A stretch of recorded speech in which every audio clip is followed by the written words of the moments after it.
So if you were a console gamer like me for most of your life, you might not have realized that Fallout 3 was called Fallout 3 because there was 2 prior Fallout games.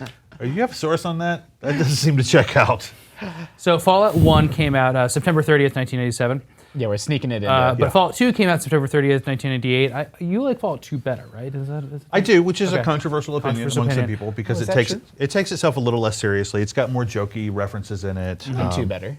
I mean, I did too. Maybe it's not that controversial, but I know it is among certain Fallout fans who felt that Fallout 1 was a pure game just because it wasn't as lighthearted. But what this has in common with Fallout 3 is it has a big explorable wasteland. Yeah. But it's not a massive 3D game or even a top-down game. It's an isometric game, which means it's pulled to an angle, and but it still is a lived-in post-apocalyptic world with a huge backstory. Yeah. And I think that's like a great attraction to the Fallout universe. And I think it's funny. I mean, lots of people obviously played Fallout 3. Fallout 3 was a mainstream success that so many people played. Different studio, right? I mean, you look at the art style in the world and you look back at the isometric games, you see how it's rooted in them, but it's a completely different team, right? Yeah, so Fallout 2 was made by Black Isle, working for Interplay, who had made the first Fallout game. And both of those outfits were also working with BioWare on Baldur's Gate. So it's like all these folks kind of sharing this knowledge and how are we going to get this to work. And yeah, for me, again, the open-ended proposition of Fallout. Be who you want to be, go where you want to go, be a total a-hole, be a good guy. Right. That was defined by something called GURPS, which became special. Yeah, so GURPS was Steve Jackson's pen and paper game. It stands for Generic Universal Role-Playing System. Tal and Ace play it all the time. And the appeal of it was you don't need to buy a Star Frontiers game to play space. You don't need to buy D&D to play fantasy. Just buy this one system and it works for everything.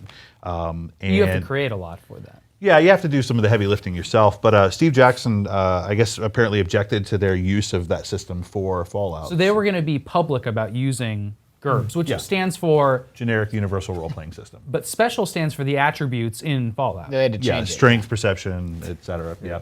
But is that similar to GURPS? I don't know anything about GURPS, so not really. You don't choose the How deep do you want to go on this? Because we can do this for I don't know if that's about it. You're done. So yeah, GURPS is a point by system. So you can really buy your excited attributes and say I want to be this strong, or I want to be this smart, or I want to be this dexterous. Okay, so it is about attributes. And then you can spend other points on skills. So it is kind of similar to Fallout. There are advantages and disadvantages you can buy as well to. If you want to buy the advantage of I'm super alert so I can act faster than other people, that costs 10 points. But if you want to buy the disadvantage that I'm bloodthirsty and I kill people when they surrender to me, then you get 10 extra points because that affects your reputation. It always has like any great computer RPG, that you don't really see bleed over into the console side as often. This system of trade-offs, like I want to be really charismatic, but I also want to be really strong. But then if I'm both those, then I'm an idiot because my intelligence is so low. And like, if you can end up with a balanced sort of generic character or really strongly role play in one way or the other, it has the other great hallmark of a computer RPG in that it's very, very reactive to who you are as a player and what you want to do. A low intelligence Fallout run is hilarious. Like if your intelligence is 1 in that game, you basically can't speak. You just speak in grunts and like no one communicates with you and like you're literally like an idiot, an imbecile. Like that's the hero of this game, and like even your internal monologue is like you can carry heavy stuff. It's like must get thing from computer, bash computer to get thing, and like that's how you get the chip. Whereas like it's not like that if you have any intelligence level above 1. But it felt sort of like magic that the game would respond to you in that way. Where almost like the first time you play a text adventure or something. Yeah, it's definitely got that sort of... You wanted to try out the different paths. Well, and that upped replay value so much. Like, it's a radically different game. Like, you can roleplay as a guy that only uses his fists, or roleplay as someone that...